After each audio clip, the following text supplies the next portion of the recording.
नमस्कार, प्रभा साक्षी देख रहे हैं आप। आपके साथ मैं हूं अंकित सिंह। कार्यक्रम है शौर्य पथ और हमेशा की तरह इस कार्यक्रम में मौजूद हैं हमारे विशेष मेहमान retired brigadier DS Tripathi ji. Sir, आपका बहुत स्वागत है। 81 दिन मतलब 80 से ज़्यादा दिन समझ लीजिए। हाँ, 80 से ज़्यादा दिन हो गए हैं इजराइल और हमास के बीच जो युद्ध हो रहे हैं। अब तक अगर देखा जाए तो शांति प्रक्रिया बीच में शुरू हुई थी, लेकिन बहुत ज़्यादा दिनों तक नहीं चली। दोबारा उसे शुरू करने की कोशिश की जा रही है। इन तमाम चीज़ों को, इजिप्ट का रोल इसमें क्या है, इन तमाम चीज़ों को आप कैसे देखते हैं और आगे की रणनीति क्या हो सकती है? अंकित, ये जब हम लोगों ने, आपको याद होगा, हाँ, जब हमने शुरू किया था, बिल्कुल, तभी हमने कहा था कि ये लंबा चलेगा। इतना आसान युद्ध नहीं है जैसे लोग समझ रहे थे कि छोटा इलाका है और इजराइल ताकतवर है और बहुत कुछ कर सकता है। उस समय भी हम लोगों ने एनालाइज करके कहा था कि ये इतनी जल्दी नहीं समाप्त होने वाला। और 2-3 कारण भी थे जो अभी भी वही कारण चल रहे हैं। हर एक के पास, देखिए, हर एक की लिमिट होती है। इजराइल की भी लिमिट थी अपनी। उन्होंने पहले, उनके जितनी लड़ाइयाँ थी, मैक्सिमम जो चली थी वो एक जो चली थी 21-22 दिन, बाकी सब 6-7 दिन, 10 दिन, 11 दिन में सब खत्म हो जाते थे। यहाँ इनको जो अभी मिला हमास, एक ऐसा उनको प्रतिद्वंदी मिला जो कि पूरी तरह ट्रेंड था। इतने सालों में उसने ताकत बढ़ा ली थी और सरकार भी चला रहा था। और वो मिलिट्री नहीं है, इसलिए जो इंटरनेशनल जितने भी नियम कानून हैं उनके अंडर भी नहीं आता। बिल्कुल। तो ये सारी चीज़ें थी जिसको देख के हमने कहा था, और वही चीज़ अभी भी चल रही है। और देखिए, जिस तरह उन्होंने अटैक किया था हमास ने 7 अक्टूबर को, उसी से पता लग गया था कि कितना प्लान, किस तरह उन्होंने किया और जो सपोर्ट मिला उनको। बिल्कुल। और मैं आपको बताऊं, 10 दिन पहले की बात है, मेरे ख्याल से 10-12 दिन पहले एपी न्यूज़ ने एक सर्वे अपना दिखाया था, और उन्होंने दिखाया है कि फ़लस्तीन में जो फ़िलिस्तीनी जितने भी हैं, सिर्फ वहाँ नहीं, जो बाहर भी हैं, और मैं कहूँगा कुछ अरब के देश जो नागरिक हैं वो भी, जो इनकी लोकप्रियता है हमास की, जो पहले 40-45% थी, वो कुछ जगहों पर 80 से 90% तक चली गई है। तो आप सोच लीजिए कि इतना अगर बढ़ रहा है तो इनके पास बेस भी, इसका मतलब उनके पास सपोर्ट बेस इनका बढ़ गया है। सर, लेकिन आपने जो लोकप्रियता की बात की, वहाँ पे मैं आपको इंटरप्ट करना चाहूँगा कि क्या ये सिर्फ मुस्लिम देशों में बढ़ी है या पूरे ऑल ओवर वर्ल्ड में? नहीं, ये सिर्फ रिस्ट्रिक्टेड है। मैक्सिमम, जैसा मैंने कहा, जो फिलिस्तीनी नागरिक हैं, क्योंकि विद इन फिलिस्तीनी जो लोग थे वेस्ट बैंक और गाजा में डिवाइडेड थे, और जो बाकी जो सेटल्ड हैं अरब देशों में या बाहर, वो भी पहले बहुत ज़्यादा हमास के साथ नहीं थे। वो तो वही जैसे 40-45% थे। लेकिन जो पीएलए है इधर अपना वेस्ट बैंक में, उनसे ज़्यादा लोकप्रियता थी इसकी। पीएलए को लोग कहते थे कि वो बहुत ज़्यादा इफेक्टिव नहीं है। अब्बास जो वहाँ के प्राइम मिनिस्टर हैं, जिनको कहा जा रहा है यहाँ भी देने के लिए, लेकिन वो तैयार नहीं है गाज़ा में आने के लिए। तो गाज़ा का जो था वो ये चुपचाप चला रहा था, और बीच में देखिए हमास ने भी ये दिखाया कि हम जो है ज़बरदस्ती इजराइल से लड़ाई झगड़ा नहीं करना चाहते, और हम अपना काम करेंगे, उस काम हम सरकार चलाएंगे। और सरकार चलाने में 2014 के बाद जब से उन्होंने सरकार चलाना शुरू किया, चुपचाप ये दोनों काम करते रहे। अपनी तैयारी भी की, अपनी तैयारी, अपना एम नहीं छोड़ा कि हम इजराइल के खिलाफ हम ऐसे करेंगे, वो नहीं छोड़ा। तो ये जो चीज़ चलती रही, और इसकी वजह से आप देखिए इजराइल जो है, उन्होंने अपना गार्ड डाउन कर दिया। उन्होंने सोचा कि ये तो इन्होंने बोल दिया है सरकार चलाएंगे, देखभाल करेंगे, डेवलपमेंट चाहते हैं, तो ये पैसे भी देते रहे उनको, और ये चलता रहा, और इस वजह से सारी चीज़ें हुई। लेकिन लेटेस्ट देखिए, इतना होने के बाद अभी क्या हालत है, हम लोग पिछली बार भी देखे थे, 45% इंफ्रास्ट्रक्चर गाज़ा का तबाह हो चुका है। 21,000 से ज़्यादा फ़िलिस्तीनी जो है मारे गए हैं आज की तारीख में।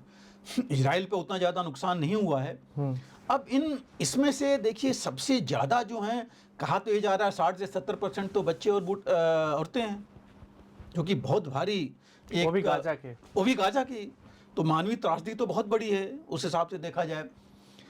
जो इनका था एम लेके चले थे नेतन्याहू या इजराइल में कहूँगा, या इनके सपोर्टर्स जितने भी हैं, वार कैबिनेट में राइट विंग के सारे सपोर्टर्स हैं, उनका एम ये था कि ये हमास को ख़त्म कर देंगे।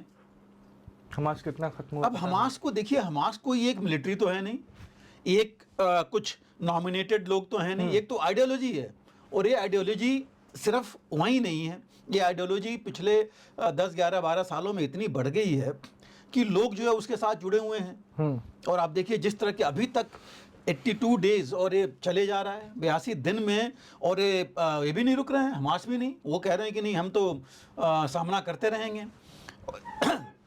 और इजराइल ने, या मैं कहूँगा इनके जो भी सपोर्टर्स हैं, किसी ने अभी तक ये फिगर नहीं दिया कि कितने हमास के मारे गए हैं, जबकि आपको याद होगा कि शुरू में ही अक्टूबर में इजराइल ने बोला था कि तकरीबन 30,000 लड़ाके हैं बिल्कुल हमास के। कितने हजार मारे गए और कब तक आप करेंगे उनको ख़त्म? नहीं, एक सवाल ये भी उठता है कि क्या इजराइल ने अपना पूरा पावर लगा दिया है? क्या इजराइल को जिस तरीके से अमेरिका का सपोर्ट शुरू में मिला था वो अब भी कंटिन्यू है? ये बड़ा दो सवाल है। बिल्कुल, देखिए सपोर्ट तो है अमेरिका का, हम ये नहीं कहेंगे कि नहीं है, कि सपोर्ट अमेरिका का है, और अमेरिका को भी एक तरह से अपनी साख और इज्जत दोनों बचानी है मिडिल ईस्ट में, सबसे बड़ी चीज़ ये है। और इसीलिए आपने देखिए उसने इतना डिप्लॉयमेंट अपना किया, लेकिन अमेरिका की भी लिमिट है, अपने आप को ओवर स्ट्रेच कर नहीं सकता। हम जब रेड सी पर देखिए बात करेंगे तो रेड सी में भी कितने, उसने यहाँ तक बोला है अमेरिका ने, 10 देश तो ऑलरेडी उसके साथ हैं रेड सी वाले में, उसने ऑलरेडी बोला है, चीन को भी बोला है ज्वाइन करने के लिए, जो कि चीन खुल के नहीं आना चाहता ज्वाइन करने के लिए, क्योंकि वो नहीं दिखना चाहता है कि अरब्स के खिलाफ है। तो अब सवाल ये है कि अब आप देख ही रहे हैं कि फंडिंग की क्या प्रॉब्लम हो रही है वहाँ। इजराइल खुद कह रहा है कि उसके पास एमुनिशन कम होता जा रहा है, खास करके आर्टिलरी एमुनिशन और शॉर्ट रेंज मिसाइल्स जो इन्होंने बहुत यूज़ किया। तो ये कुछ ऐसी चीज़ें हैं कि इनको प्रॉब्लम है। बिल्कुल।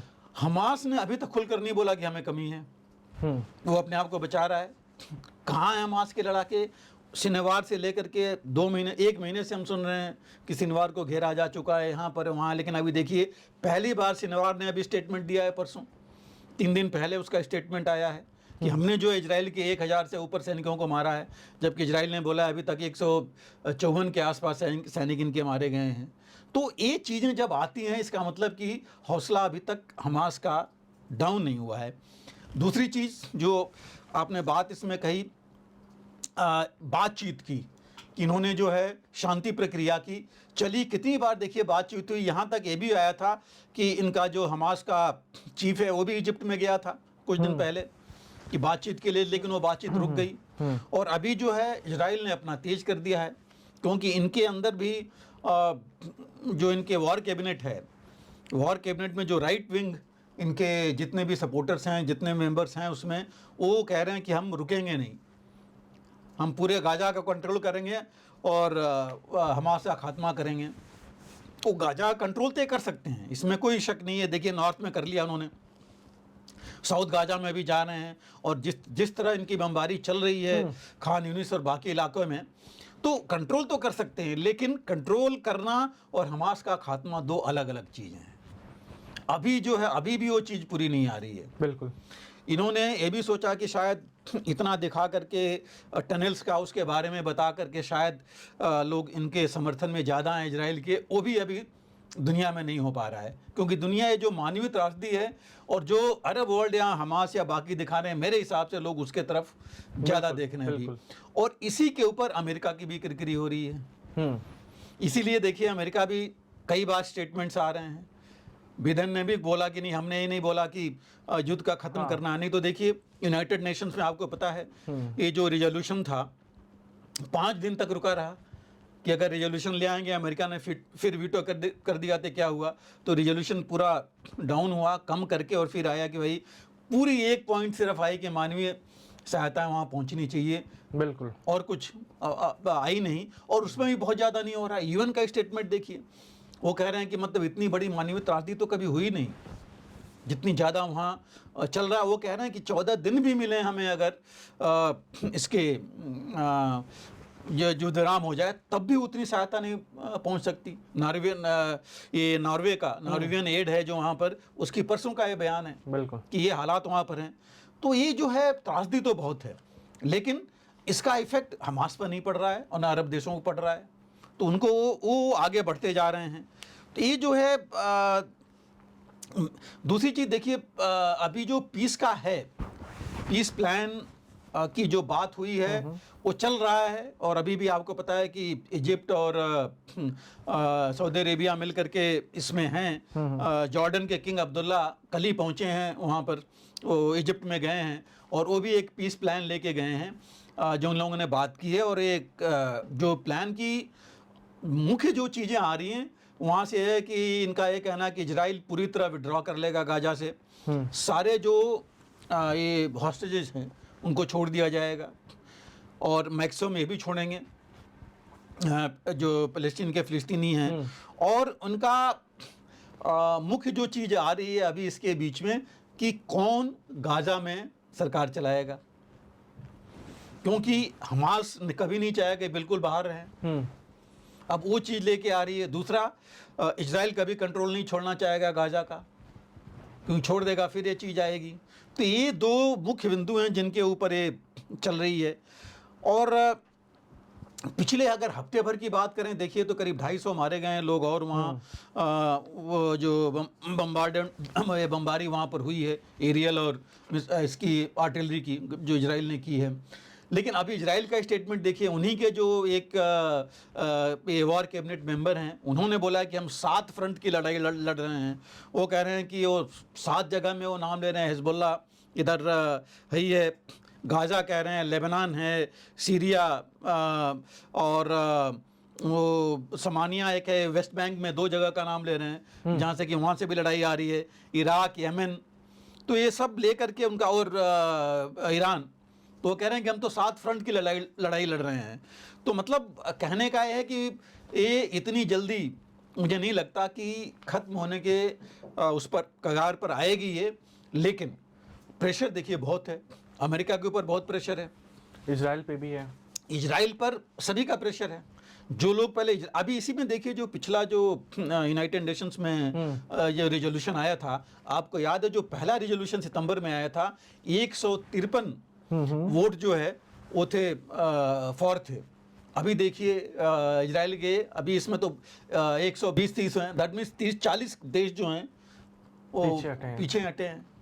तो ये कुछ ऐसी चीज़ें हैं जो कि इनको समझना पड़ेगा कि ये किस हिसाब से लें। लेकिन नेतन्याहू को भी पता है कि वो अगर बीच में छोड़ गए, अगर वो शांति प्रक्रिया में आ गए और उन्होंने बिना हॉस्टेजेस के, बिना इजराइल को सुरक्षित किया, तो उनका फ्यूचर बिल्कुल खत्म है। हमास फिर एक बार अटैक के लिए नहीं, इनके खुद के अपने उसमें खुद की जो इनके लोग हैं, इनकी पॉपुलेशन है, इनके जो इजरायलीज हैं, इनके अंदर और बाहर वाले, वो इनको सपोर्ट नहीं करेंगे, ये बिल्कुल अलग तक पड़ जाएंगे। बिल्कुल। और हमास का मोराल बढ़ जाएगा।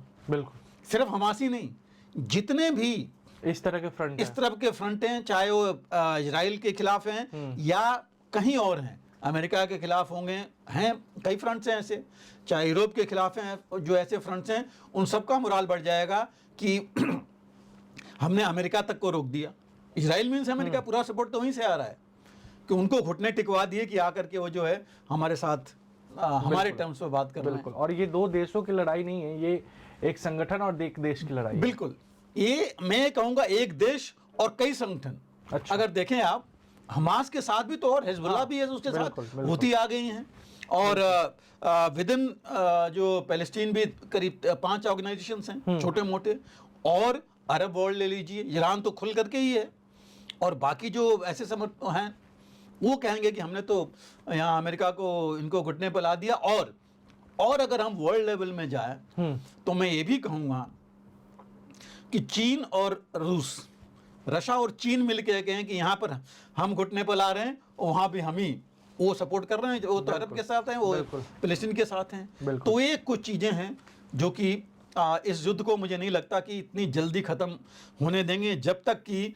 अमेरिका और इजराइल दोनों ये उनको लगे कि ये लड़ाई या ये जो एम्स हैं इनके एम्स अचीव हो रहे हैं और इनकी शर्तों पर जो है ये युद्ध विराम हो रहा है। जब तक इजराइल या अमेरिका की शर्तों को नहीं मानी जाएगी, तब तक युद्ध विराम की संभावनाएं कम है।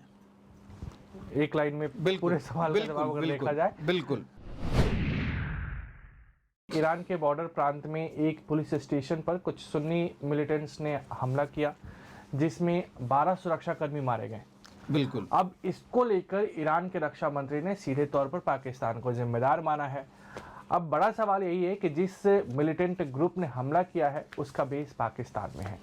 इससे ईरान और पाकिस्तान के संबंध तो खराब हो ही रहे हैं, साथ ही साथ कहीं ना कहीं पाकिस्तान जो खुद अंदर में परेशान है उसके लिए बाहर से भी चुनौतियां बढ़ रही हैं। बिल्कुल अंकित, ये जो आपने इसका जिक्र किया है, तकरीबन 2 हफ्ते पहले की बात है जो ये हुआ था, और मेन स्ट्रीम मीडिया में बहुत ज़्यादा ये नहीं आया क्योंकि ये इफेक्ट कर रहा था, और ख़ास करके ये सब माना जा रहा है कि मुस्लिम वर्ल्ड एक साथ है, पाकिस्तान ईरान है।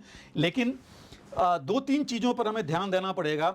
इसमें हुआ क्या, देखिए एक्चुअली कि ईरान का एक सिक्योरिटी पोस्ट था, पुलिस पोस्ट था, जो कि साउथ ईस्ट उसमें बलूचिस्तान में था। बॉर्डर ईरान का बॉर्डर पाकिस्तान का बॉर्डर ही है, जहाँ से कि मिलिटेंट्स इनके टेररिस्ट से कहते हैं, जो काफ़ी पहले भी अटैक करते रहे हैं इनके ऐसे।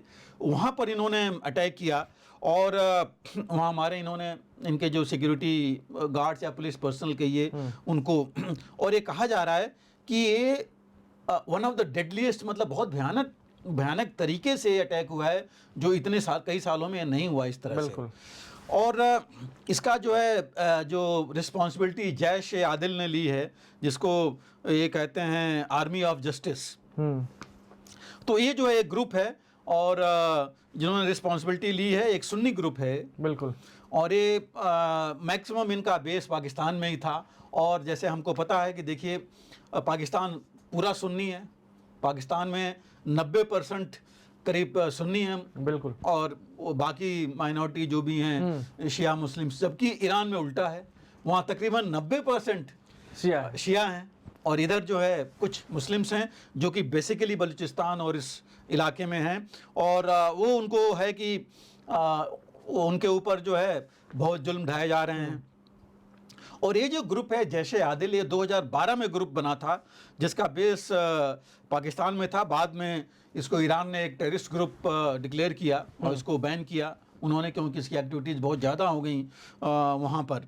और ये जो है एरिया जहाँ पर ये अटैक हो रहा है, या हम साउथ ईस्टर्न बलूचिस्तान की बात कर रहे हैं, ये काफ़ी पहले से इस इलाके में प्रॉब्लम चलती रही है, एंटी ईरान। और ये एक्चुअली देखा जाए तो ये सिस्तान और बलूचिस्तान का जो एरिया है, एक ड्रग कार्टेल का भी एरिया है। और आपको पता है पाकिस्तान का ड्रग्स का तो हम ही देख रहे हैं, भारत जितना बोलता है देखता रहा, अब यही उनको भी महसूस हो रहा है बाकी देशों में। और इससे पहले देखिए इन्होंने मई जून में भी इस साल में 4 से 5 इनके बॉर्डर गार्ड्स को मारा था। इसी साल में इसमें न्यूज आई थी। 2019 में भी जैश ए आदिल ने एक सुसाइड अटैक किया था, और ये बल्कि इन्होंने कभी बॉम्बिंग उसमें आदिल जो सुसाइड बॉम्ब में तकरीबन 27 मारे गए थे इनके गार्ड्स, ईरानियन जो बॉर्डर गार्ड्स हैं। तो ऐसे करके ये पहले से इनका चल रहा है। और हालांकि पाकिस्तान ने तो कंडम किया है कि ये अटैक जो कि उसको करना था ही, लेकिन ये एक दूसरे को पहले एक्यूज़ करते रहे हैं। जैसे पाकिस्तान के अंदर भी आपको पता है कि काफ़ी टेररिस्ट अटैक्स होते रहे हैं, और पाकिस्तान बोलता रहा है कि उनका बेस ईरान और अफगानिस्तान में दोनों जगह है, और यहाँ पर जो बेस है ईरान कह रहा है कि इनके यहाँ से है। तो इस वजह से देखिए इन्होंने एक इनफैक्ट इन्होंने 2019 में जब ये अटैक हुआ था ईरान गार्ड्स पर, जब हम बात कर रहे थे कि 17 मारे गए थे सुसाइड बॉम्बिंग में, उस समय एक इन्होंने पैक्ट बनाया था आपस में, ईरान और पाकिस्तान ने बातचीत की थी कि हम एक स्पेशल फोर्स बनाए जो कि ये इस इलाके को देखे और ये सब चीज़ें नहीं हो पाए। लेकिन ये बातचीत में ही रह गया, ये प्रॉपर एग्रीमेंट कोई साइन होके आगे नहीं बढ़ा। और बढ़ेगा, देखिए 900 किलोमीटर की बाउंड्री है दोनों के बीच में, ईरान और पाकिस्तान में। और ये 900 किलोमीटर कहीं माउंटेनस है, कहीं जो है ये अपना नदियां हैं, रिवर्स हैं, रेगिस्तान है, और हर जगह पोस्ट है नहीं। तो ये कुछ जगह पर खुला भी है। और इसी तरीके से आप देखिए ईरान और अफगानिस्तान में भी तकरीबन 920 किलोमीटर का बॉर्डर है, वो भी इसी तरह है। तो ये चीज़ इतनी आसानी से नहीं रुकने वाली जब तक कि ये आपस में अगर अंडरस्टैंडिंग नहीं करें। और ये जो अटैक्स हैं जैसे हमने कहा 2012 से चले आ रहे हैं जैश आदिल के ईरान में, और ईरान के अंदर भी आप देख रहे हैं बीच बीच में कुछ न कुछ चलता रहा मूवमेंट। कभी वो जैसे एक बुर्का मूवमेंट जो अगेंस्ट चला था, बाकी उसमें भी इधर से सपोर्ट जा रहा था। और ईरान ने भी इनके कुछ जैश आदिल के कुछ कमांडर्स को मारा है। जैसे 2020 में उन्होंने एक कमांडर को उन्होंने फांसी की सज़ा दी थी, क्योंकि वो एक प्रिंसिपल मेंबर था जैश आदिल का, मुख्य उनके मेंबर था जिसको उन्होंने फांसी की सज़ा दी थी। 2021 में भी एक हसन देरानी करके था, वो भी जैश आदिल का कमांडर था एक, जिसको इन्होंने उसको भी इसी तरह फांसी की सज़ा दी थी। तो इन सब चीज़ों से जो है ये आग शांत नहीं हुई, बढ़ती गई। और जहाँ तक अगर बेस एक मिल जाता है तो आपको पता है कि उससे तो वो ऑपरेट करते ही रहते हैं। और हालांकि जैश आदिल जो है, कहा यह जा रहा है कि जैश आदिल को चुपचाप इजराइल, सऊदी अरेबिया और अमेरिका भी सपोर्ट देते रहे हैं, क्योंकि ये सारे ईरान के अगेंस्ट हैं। बिल्कुल। तो मतलब जो वेपन्स और जो चीज़ इनके पास पाई जा रही हैं उसके हिसाब से ये बात होती रही है। और इससे पहले भी देखिए, इन्होंने काफ़ी पहले एक बीच में 12 ईरानियन बॉर्डर गार्ड्स को इन्होंने हॉस्टेज बना लिया था, बाद में इन्होंने 5-6 को छोड़ा था। तो इस तरह की चीज़ें चलती रही हैं, और ये अगर रुकी नहीं तो जैसे इनके यहाँ होता है, ये खुद ही इनके बढ़ जाएंगे। जैसे पाकिस्तान कह रहा है TTP तहरीके तालिबान पाकिस्तान, जिसको इन्होंने शह दी तालिबान को अफगानिस्तान में, अब उसी तालिबान से इनकी नहीं बन रही है।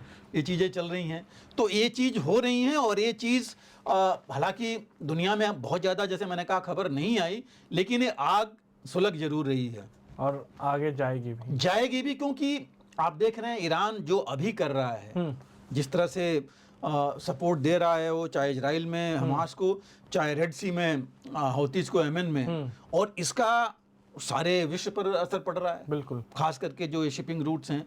तो मुझे नहीं लगता कि इतनी जल्दी ये चीज़ शांत होने वाली है, क्योंकि लोग चाहेंगे, मैं कहूँगा दुनिया में कुछ एलिमेंट्स हैं जो चाहेंगे कि आग सुलगती रहे ईरान की भी। पाकिस्तान भी नहीं चाहेगा, वो चाहेगा कि सुलगती रहे। बिल्कुल, सऊदी अरेबिया चाहेगा, बिल्कुल। तो ये चीज़ है जो यहाँ पर है। और ये एक ऐसी घटना हुई है और होती रही है, जैसे मैंने कहा कि नहीं है, जिसको हमें ध्यान में रखना पड़ेगा कि ये है। और ईरान भी जो है इतना स्टेबल नहीं है जैसे लोग समझ रहे हैं कि वो बोले जा रहा है इन सपोर्ट ऑफ हमास या हुतीज, वो भी अनस्टेबल है और भी हो सकता है। स्थिति कोई बहुत अच्छी नहीं है। बिल्कुल बिल्कुल। फरवरी का जब अंतिम सप्ताह आएगा 2024 में, तो रूस और यूक्रेन के बीच जो युद्ध शुरू हुए थे उसके 2 वर्ष भी पूरे हो जाएंगे। 2022 में ये शुरू हुआ था, और देश में, उत्तर प्रदेश में चुनाव भी चरम पर था, और सारी मीडिया यूक्रेन पहुंच गई थी। लेकिन सर, वर्तमान में देखें तो रूस यूक्रेन की जो युद्ध है उसकी स्थिति क्या है? क्या यूक्रेन को उस तरीके का सपोर्ट अब नहीं मिल पा रहा जो आज से 1-1.5 साल पहले उसे मिल रहा था? तो इसका असर क्या होगा? आगे रूस की रणनीति क्या होगी, और यूक्रेन यहाँ से क्या कर सकता है? बिल्कुल अंकित, एक चीज़ जैसे आपने कहा कि 2 साल पूरे हो जाएंगे, 2 महीने में हो। ये चीज़ सोचिए, पहले चलता था वर्ल्ड वॉर के टाइम या बीच में। हालांकि अगर आपको याद हो पिछले साल जब ये युद्ध शुरू हुआ था, अभी 1.5 साल पहले, तो उस समय मैंने ये भी कहा था कि आप पूरी एनालिसिस कीजिए कि जहाँ जहाँ अमेरिका इन्वॉल्व हुआ वर्ल्ड वॉर के बाद भी, जहाँ जहाँ, चाहे वियतनाम था, चाहे वो कोरिया था, चाहे आप अरब इसमें ले लीजिए, वहाँ लड़ाई हमेशा जो है सालों चलती। इराक में देखिए, युद्ध चलता रहा, सालों चलता रहा। इराक में 10 साल, यहाँ अफगानिस्तान में 20 साल तक ये रहे। तो ये जहाँ ये रहे हैं कहीं कम नहीं हुआ है। और इराक और यूक्रेन और रूस का शुरू में तो लोगों ने समझा कि बस वन साइडेड, बस हाँ, वन साइडेड हो जाएगा। एक तरफ यानी ऑस्ट्रेलिया है, एक तरफ यूक्रेन कुछ है ही नहीं इनके पास, नीदरलैंड वगैरह जैसी टीम है। बिल्कुल। तो इन्होंने सोचा कि जितना इतना बड़ा क्रीमिया पर कर लिया, यहाँ भी हो जाएगा। और लड़ाई ऐसे चलती नहीं है। और देखिए एक चीज़ और, जैसे हम बार बार बात करते हैं, हम भारत की अगर अपनी बात लेके चलें, हमारा ही दुनिया में एक ऐसा देश है जिसने हर तरह की लड़ाई देखी है। बिल्कुल, हर तरह की लड़ाई देखने के बाद भी हिंदुस्तान बना रहा। बिल्कुल स्टेबल रहा। आप चाहे पहले लीजिए, चाहे वर्ल्ड वॉर लीजिए, चाहे उसके बाद की लीजिए, आप 47, 48 लीजिए, 62 लीजिए, 65 लीजिए, 71 लीजिए, 99 लीजिए, और हर तरफ से। और वर्तमान में चीन वाला लीजिए, वही में आप 99 में ले रहा हूँ, उसके बाद अभी चीन के साथ तो बिल्कुल हो ही जो रहा है। हुआ है, तो ये सब देखने के बाद, और यही चीज़ आप अमेरिका लीजिए, कोई बॉर्डर पर उसने लड़ाई नहीं लड़ी है, बाहर ही लड़ी है।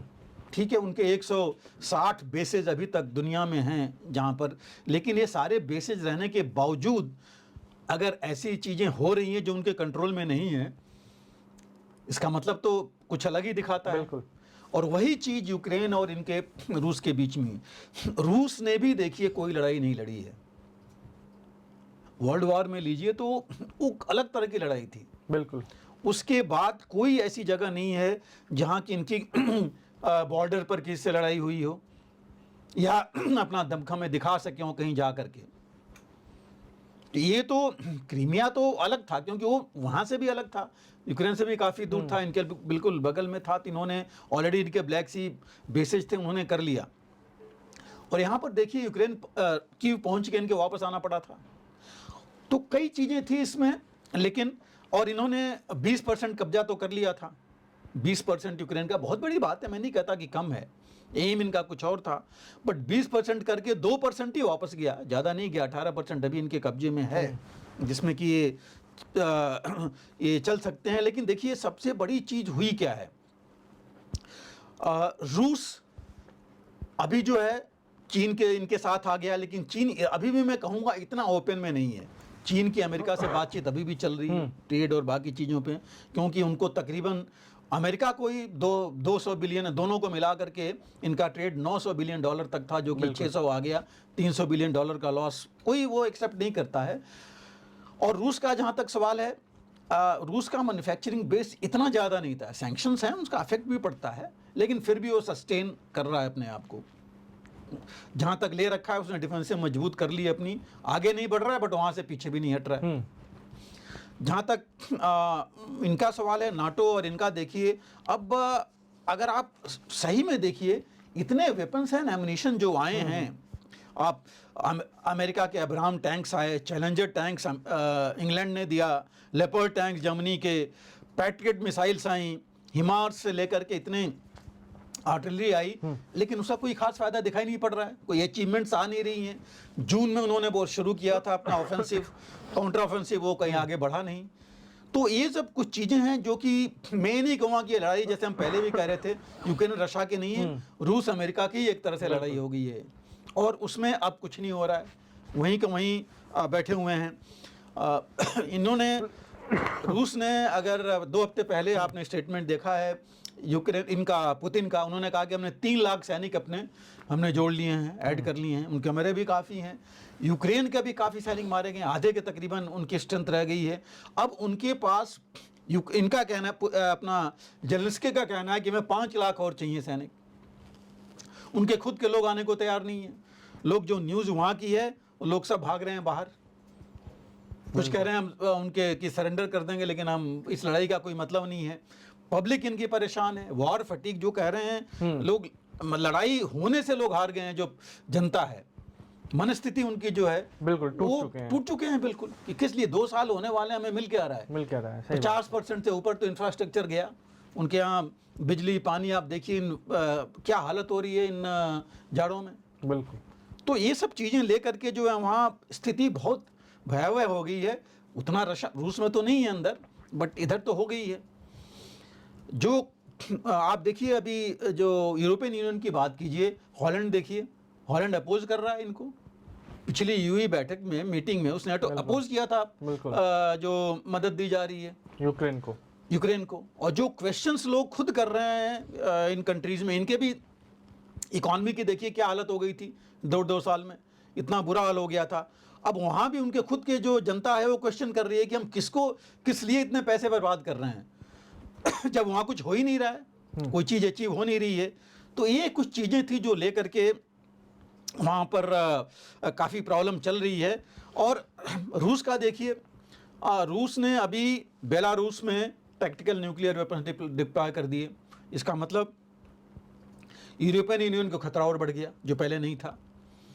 नाटो को एक तरह से उनको ही बढ़ गया, यूरोपियन यूनियन को बढ़ ही गया। पोलैंड अब अपनी, पोलैंड ने खुद बोला था कि हमारे पास अब देने के लिए रह नहीं गया है, हम अपनी रक्षा करें कि यूक्रेन को दें।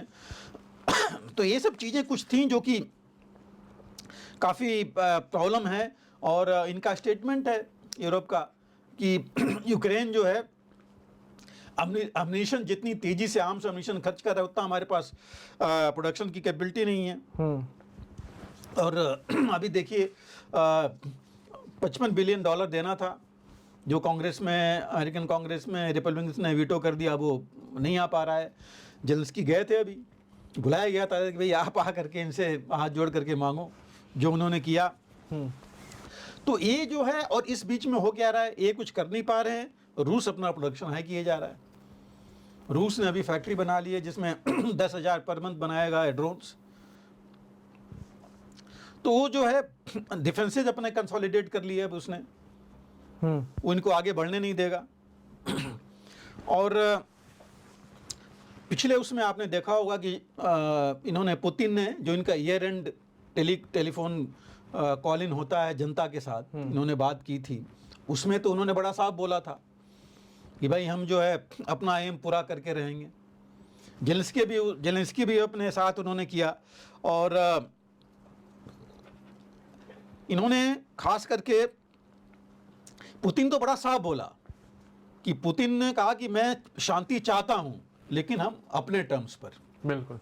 और मैं इसी को कनेक्ट करूं, अगर देखिए हम लोगों ने बात की इजराइल हमास में, वहां भी यही है, इजराइल शांति चाहता वो है भी लेकिन अपने टर्म्स पर चाहिए और यहाँ पुतिन को भी अपने टर्म्स पर चाहिए। बिल्कुल। कहा यह जा रहा है, जो हम दुनिया की बात कर रहे थे कि अमेरिका उधर जो है एक एग्रेसर को सपोर्ट कर रहा है। इजराइल एग्रेसर है, वो गाजा पर जमीन, वो हमला कर रहा है, जमीन ले रहा है।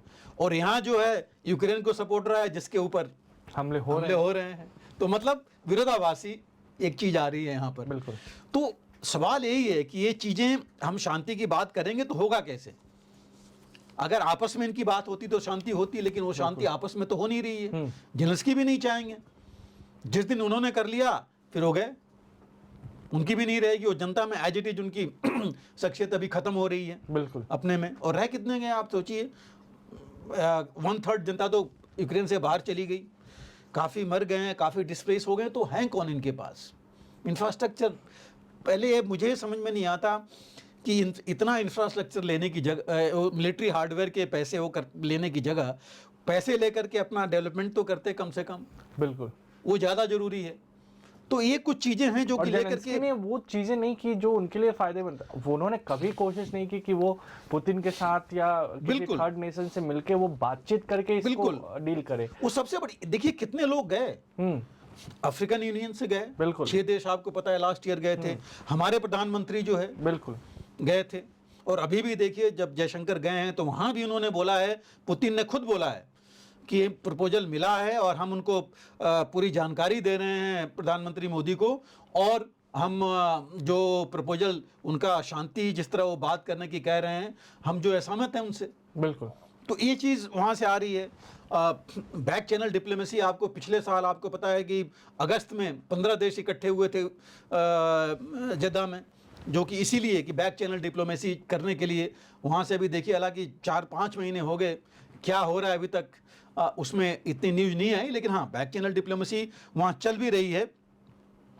अब 2 दिन पहले देखिए लड़ाई भी कम नहीं हो रही है, इतनी ज़्यादा तबाही वहाँ हो रही है। और लेटेस्ट है कि एक शिप ब्लैक सी में एक बहुत बड़ी जहाज़ थी, जो शिप थी वॉरशिप रूस की, उसको परसों 3 दिन पहले कहा तो जा रहा है कि डुबा दिया है यूक्रेन ने मीन्स मिसाइल से, लेकिन रूस का कहना है कि डुबाया नहीं है, डैमेज काफ़ी हुआ है उसका उसमें। तो ये भी चीज़ साथ में चल रही है। और अगर ये चीज़ होगी तो आप समझ सकते हैं कि ये इतनी जल्दी मुझे नहीं लगता कि ये रोकेंगे किसी तरह से। और रूस ने इसी बीच में एक जो ईस्टर्न यूक्रेन वाले जो ईस्टर्न पार्ट की जो सिटी थी मयूका, और उन्होंने ले ली है। हालांकि इन्होंने तो मना किया है यूक्रेन ने कि नहीं हुआ, बट ऑलरेडी उन्होंने ले रखा है। बखमुत पर उन्होंने कब्जा कर लिया, जो एक अचीवमेंट थी उनकी। और अभी जो है इनकी एक और जो अद्विका पर 5 महीने से लड़ाई चल रही है। हालांकि है कि आउटर पेरीफेरी पे तो पूरा कंट्रोल हो गया है, रूस का अंदर जो है रह गया है। तो ये सब कंट्रोल इनके पास जाएंगे तो फ़ायदा तो इन्हीं का होना है, रूस का ही। हालांकि रूस की वीकनेस जरूर आई है कि उनका एयर डिफेंस जो है वीक है क्रीमिया में, और क्रीमिया पर फोकस करके ये नाटो और उनके हमले चल रहे हैं, जो ये थोड़े रोक पाने में सक्षम नहीं हो रहे हैं। बट ये कि पहले जो इनके अंदर अटैक्स होते थे ड्रोन्स होकर के, वो नहीं हो पा रहे हैं अभी, लेकिन क्रीमिया पर जरूर हमले हो रहे हैं।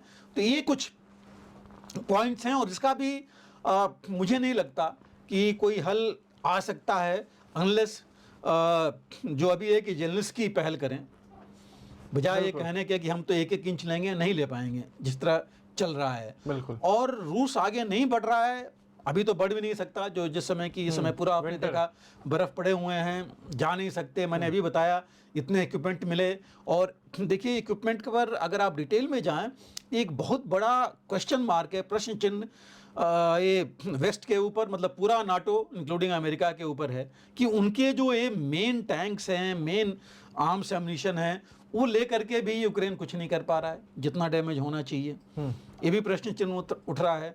एक आवाज़ ये भी उठ रही है कि इस तरह अगर हुआ, वहाँ हमारे टैंक्स वहाँ कुछ कर नहीं पा रहे हैं और वो मारे गए, तो फिर तो बाहर कोई खरीदेगा नहीं इनका आर्म्स एम्युनिशन। तो ये भी एक चीज़ चल रही है। तो ये लेकर के अभी एक पहल बहुत ज़रूरी है। अगर शांति पहल वहाँ काफ़ी ज़रूरी है, क्योंकि बहुत ज़्यादा ही डैमेज हो चुका है, बहुत ज़्यादा यूक्रेन नुकसान हो चुका है यूक्रेन को, और कई सालों लग जाएंगे उनको बनने में बहुत ज़्यादा। तो इस वजह से कोई ना कोई पहल बहुत ज़रूरी है। एस्केलेशन बढ़ता जा रहा है, क्योंकि जैसे देखा बेलारूस में पहले कुछ नहीं था, वहाँ ट्रुप्स भी ज़्यादा डिप्लॉय हो गए, और ये भी हो गई अपना न्यूक्लियर टैक्टिकल मिसाइल्स भी चली गई। उधर फिनलैंड बॉर्डर पर भी यही हो रहा है इस तरह। तो वो जो है, इनको पूरे नाटो को, यूरोपियन यूनियन को मिल करके अपने डिफेंस के ऊपर बहुत ज़्यादा खर्च करना पड़ेगा। बिल्कुल। तो एज इट इज उनकी आर्थिक स्थिति जो है डाउन है, और ऐसा नहीं कि रूस को फ़ायदा हो रहा है, रूस का भी नुकसान है। बट रूस का देखिए ऑयल्स चले जा रहे हैं, उसके मिनरल्स, मेटल्स अभी भी जो है, रेयर मेटल जो हैं अभी भी एक्सपोर्ट कर रहे हैं, भले वो थर्ड कंट्री से हो रहे हों, और जा रहे हैं कहाँ, उसी यूरोप और अमेरिका में जा रहे हैं। तो उसको इतना ज़्यादा नुकसान उसको भी है, क्योंकि जो एसेट्स फ्रीज हो गए हैं, बाहर वो नहीं कर पा रहे, डायरेक्ट जो वर्ल्ड जो पेमेंट सिस्टम है उससे बाहर कर दिया, तो वो नुकसान तो उसका है, लेकिन उतना नहीं हो रहा है आर्थिक जितना कि नाटो और इनको है। बिल्कुल। कुल मिलाकर देखें तो यूक्रेन कमजोर हो चुका है। बिल्कुल। यूक्रेन की वजह से नाटो के देश भी पीछे हट रहे हैं। वहीं रसिया ने खुद को मजबूत करते हुए स्टेबल किया है और रणनीतिक तौर पर यूक्रेन को घेरने की कोशिश की है। बहुत ज्यादा, मैं यूक्रेन ही नहीं कहूँगा, मैं दोबारा आऊँगा कि ये उसने रणनीतिक तौर पर ये दिखा दिया है कि अमेरिका और नाटो मिल करके भी मेरा कुछ नहीं कर सकते। और इस वजह से अगर एक ग्रुपिंग बन गई, जैसे कि वो कोशिश कर रहा है अमेरिका के आसपास भी, ईस्टर्न अमेरिकन जो नेशंस में जाने की, जो ईस्ट यूरोपियन कुछ नेशंस हैं उनके साथ, आसियान, साउथ ईस्ट एशिया में, और मैं कहूँगा ग्लोबल साउथ में आने की। चीन और रूस दोनों का वो है एम ग्लोबल साउथ में और आगे बढ़ने के लिए, और आसियान मतलब जो ईस्ट एशियन नेशंस हैं, तो अगर इनमें बढ़ जाते हैं, इनके पैर अमेरिकन कॉन्टिनेंट में भी पड़ जाते हैं वहाँ पर, और जो ईस्ट यूरोपियन में है, तो जो है ये एक तरह से नहीं, मैं ये कहूँगा काफ़ी हद तक अमेरिका और यूरोपियन के देशों का कमज़ोर कर सकता है। बिल्कुल। अब सर अगले मुद्दे की ओर बढ़ते हैं और लाल सागर की ओर चलते हैं, क्योंकि लाल सागर में हूती विद्रोही लगातार इजराइल के जहाज को निशाना बना रहे हैं। उनका मकसद क्या है, इसका असर क्या होगा, और इजराइल क्या इसका कोई काउंटर अटैक करने वाला है? अंकित, इसमें 2-3 इम्पोर्टेंट चीज़ें हैं। देखिए, रेड सी ही नहीं है। रेड सी का जो शिपिंग लेन है वो हमको पता है कि हम उसको सुएज कैनाल ज़्यादा जानते थे। बिल्कुल। रेड सी की ज़्यादा पहले कोई बात नहीं करता था, मैक्सिमम बात होती थी सुएज कैनाल की। और सुएज कैनाल से मतलब कितना फर्क पड़ गया था हम सब जानते हैं। और हम ये भी जानते हैं कि इजिप्ट ने बीच में कुछ दिनों के लिए, एक हफ्ते के लिए बंद किया था काफ़ी पहले 70s में, तो कितना फ़र्क पड़ा था उससे। नहीं तो सारी शिपिंग जो है अफ्रीका के केप ऑफ गुड होप से हो करके जाने में आप देखिए कितना ज़्यादा लगता था, समय की बर्बादी होती थी। और यहाँ पर जो अभी हम रेड सी की बात कर रहे हैं, रेड सी में आज की तारीख में तकरीबन कम से कम अगर आप मान के चलिए तो वहाँ पर 30 से करीब 28 से 30 शिप डेली जो है गुजरते हैं, जो अभी चल रहा था। और हम आएंगे थोड़ी देर बाद भारत के ऊपर। हमारा जो है भारत का ऑयल का जो मेन पेट्रोलियम प्रोडक्ट्स है सब उधर से ही आते हैं। 65% जो हमारे पेट्रोलियम प्रोडक्ट्स हैं उधर से आते हैं भारत के। और दुनिया का तो ट्रेड का जैसे हमने बात की ही, जितनी बड़ी बड़ी कंपनियां हैं सब उधर से ही आती थी। बिल्कुल। और पिछले कुछ महीने पहले आपको पता था कि एक शिप कैसे फंस गई थी वहाँ पर रेड सी में, और कितना फ़र्क पड़ गया था उसकी वजह से। तो ये जो है इम्पोर्टेंस है इसकी रेड सी की, बिकॉज बेसिकली तो सुएज कैनाल की ही है उसके वहाँ से, और इतना कट हो रहा है। और उसके लिए भी आप देखिए, हालांकि पैसे काफ़ी मिल रहे हैं इनको, अरब देशों को जिनके इजिप्ट उनको, लेकिन इतना ज़्यादा फ़र्क पड़ गया है। करीब 1/3 वर्ल्ड का ट्रेड उधर से गुजरता है। बिल्कुल। रेड सी और अरेबियन सी दोनों मिला लीजिए, साथ में ये जाते हैं। और कितनी बचत होती है लोगों को समय की और फ्यूल की, और एक्सप्लॉयटेशन वहाँ कितनी, अगर उधर से जाते थे अफ्रीका से नीचे से, तो ये पायरेट्स कितने ज़्यादा एक्टिव होते थे वहाँ, जो कि इधर से फ़र्क पड़ गया था इसमें। मतलब कुछ नहीं तो ये समझ लीजिए कम से कम 10 से 12 दिन का फ़र्क पड़ जाता है अगर एक शिप अगर उधर से जाए केप ऑफ गुड होप से नीचे से, और कुछ नहीं तो $1 मिलियन कम से कम। तो आप समझ लीजिए कि कितना बड़ा इससे फ़र्क पड़ जाता है। और रेड सी देखिए टोटल तकरीबन 2200 किलोमीटर उसकी लेंथ है, लेकिन मुख्य चीज़ उसकी चौड़ाई है जो कि ऊपर देखा जाए तो 200 किलोमीटर आगे जाके, और नीचे का जो बॉटल नेक है मेन, वो 29 किलोमीटर है।